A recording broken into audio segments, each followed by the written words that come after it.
What's up, guys? West Coast Picks here, and today I have the Schlag Everest. It's given to me by a locksmith buddy of mine, Jake, and this is going to be my next challenge lock.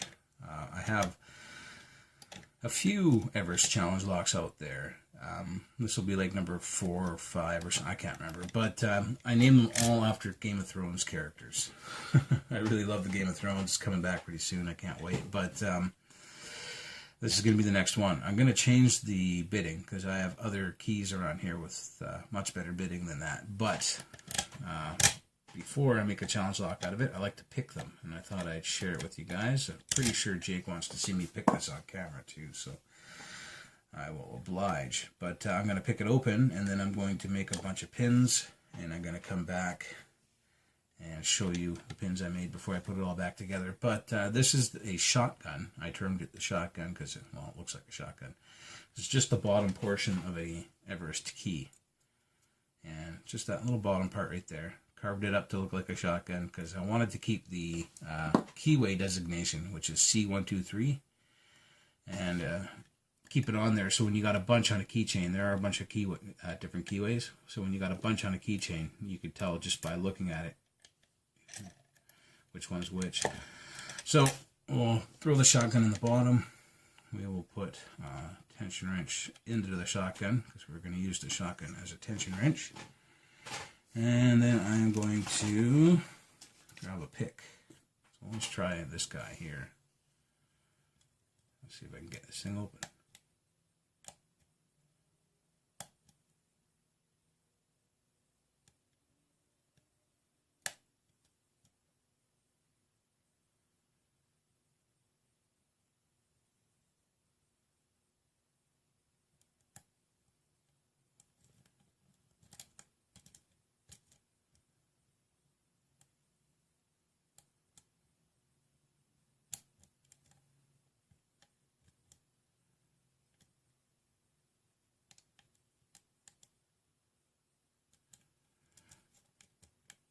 So I have slightly more than usual tension because it helps prevent oversets.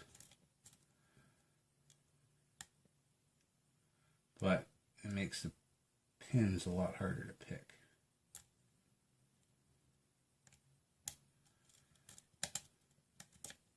There we go. So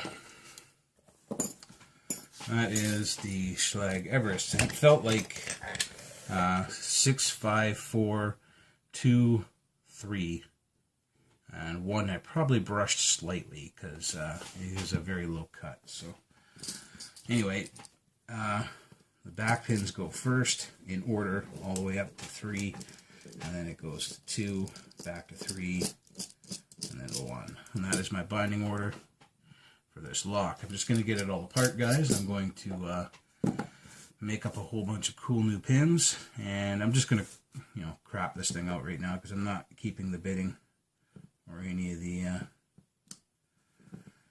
well, I might keep some of the pins but not the bidding for sure. There's all our drivers and our springs. There's our Everest pin, our detent.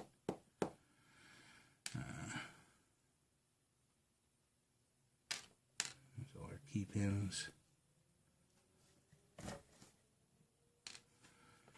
and there should still be a spring in there, and there is. I'm just going to dig that spring up.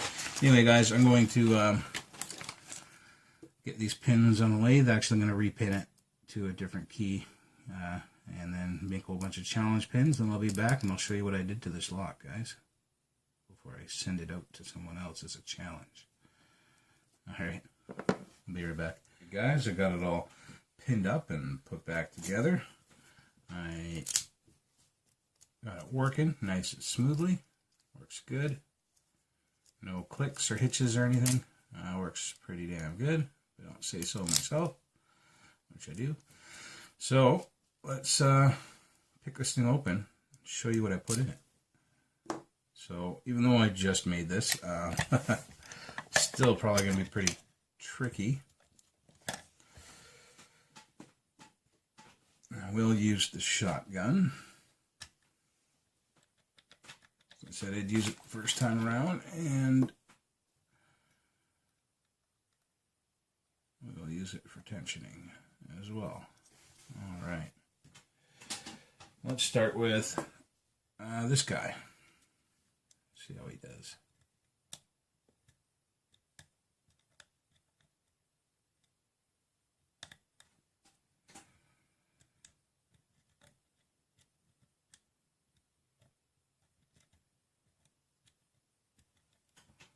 I'm going to need a better angle on this. I'm going to use the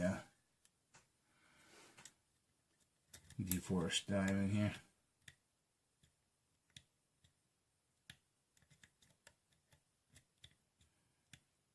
This just gives me more reach because normally I would work from the bottom of this keyway and I'd have lots of room, but with the shotgun down there, I don't.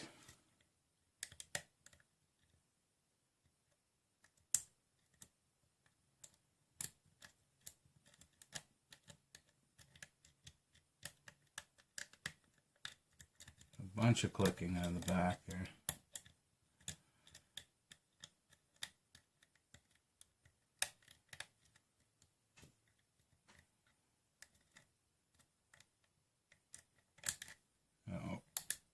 Not good. Let's actually not use the shotgun. We'll use it periodically to check to see if we're set. And it feels like I just set the check pin there.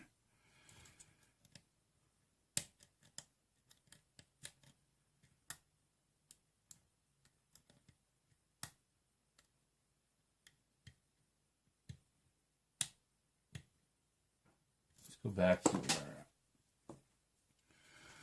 regular pick here.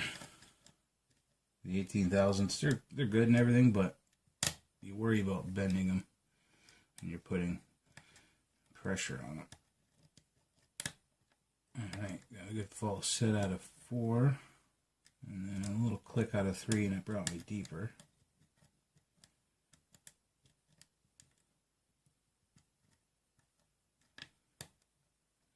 Was 2.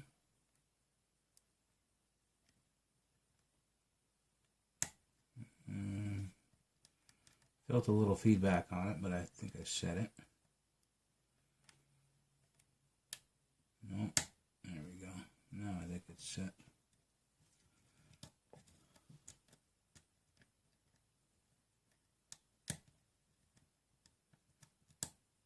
That was 4, and it gave me a deeper false set.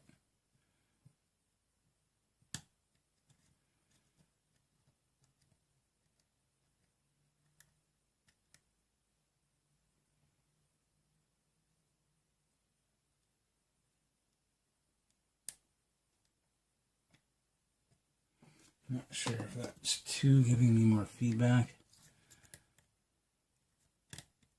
Alright, that was 6. That was 4.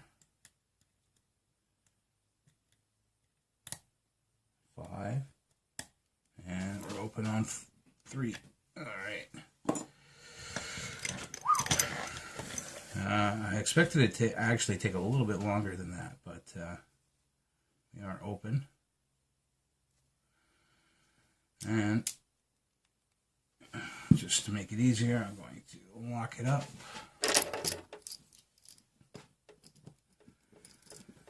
Open her up and gut it. Show you guys what I put in here. And when I'm making challenge lock, for those of you wondering, my first goal is to make it reliable, which is why I almost never thread the Bible chambers, and also I don't put things like screws and insulated wire in locks, just because well, I want it to be an actual lock, right, and not just start putting weird things in it to make it harder on people, because you could put a number of things in there that would make it impossible to open. So reliability is my first goal. And then my second goal is to make it hard or fun, depending on which kind of lock I'm doing. This one was supposed to be hard, so this is our bitting here, and that is not just a mistake. Pin 1 isn't stuck up or anything like that. It is actually on the shear line at rest, because that is my overset trap. As you can tell by the key, it is the lowest cut. We'll get our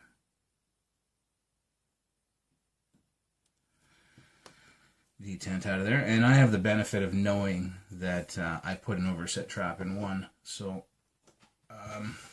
you know, I didn't fall into it. Other people probably will, as long as they don't watch this video and remember.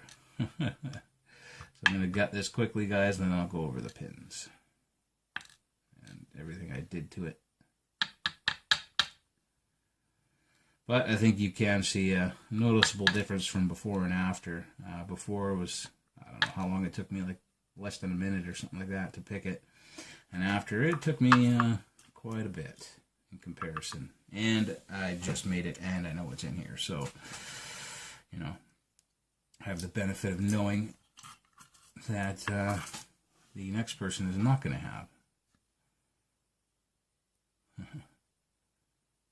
Pin number 1, barely. I'll show that to you guys right now, so I don't have to do it after. But pin 1 is just barely on the shear line. I mean, barely. It's about a millimeter up. You can barely grab it with your tweezers. And I have also cut the spring to do that, because it is the overset trap. If you touch that pin at all, you are done. Uh-oh. That's, the other half of this pin just fired out somewhere here. There it is.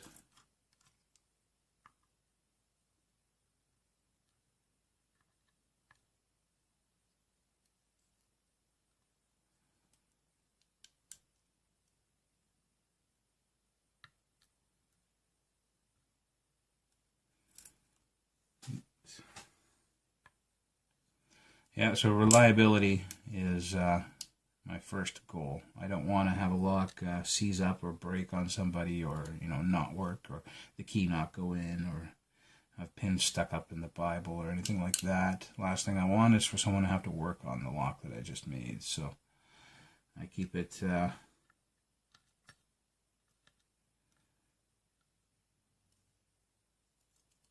as well made as possible. I don't put weird stuff in it or do weird things to it. Sometimes I'll thread a Bible and stuff like that, but I only do it to things that don't have as good a tolerances. So that is to say, I didn't thread any of the Bible in this one. Alright, so got it all apart. And first we'll go over the core of this lock. What I've done is I've threaded 2, 3, 5, and 6, but I've also counter milled 2. I don't know if you could see that, but there is counter milling in there as well as threading. So that is a lot of fun. That's what I've done to the plug. Now, I haven't done anything with the Bible. We'll go over what I put in this thing. So we got our overset trap in 1. It is a little bit of a reduced diameter, so you can set it through different stages of the lock with a very weak spring and a short standard driver above it.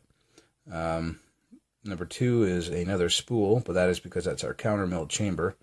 And we have a 2-part, it's a pin and pin, but it's a 2-part spool, drunken spool with serrations on the collar. And then we have serrated key pin in 3 with a serrated T-pin driver, and then we have a serrated in 4 with a pin spool with a wedding cake on the bottom of that spool. And when it goes together, it's one spool. We have a spool on 5 with a very serrated T-pin on the driver, and then we have a serrated key pin on 6 with a potato masher, which is, I call it a potato masher because it looks like the German grenade That's what they used to call it. So it's just a spool with serrations and a little bit of reduced diameter on the bottom. Anyway, guys, that's what I put in this thing. And I think you'll agree that it's probably a lot harder now than when I first picked it. And I'm not going to name it on camera, although I already have a name picked out for it. Just so if somebody goes looking around to see what's in it, they'll have a hard time finding it. They're going to cheat. They got their work cut out for them. All right, guys. Thanks for watching. If you got any questions how I did any of this stuff, the tools I used and all that stuff, just check out my channel. There was a video streaming I did of a live challenge lock making. And you can see all the tools and, method and stuff like that I used to build these things. Anyway, guys, hope that was eventful and fun for you. If you still have any questions, leave a comment down below. And if you have any other ideas that you'd like to see on this channel, just let me know. If it's doable, or if I think it's interesting enough, I will definitely do it. All right, guys. Later.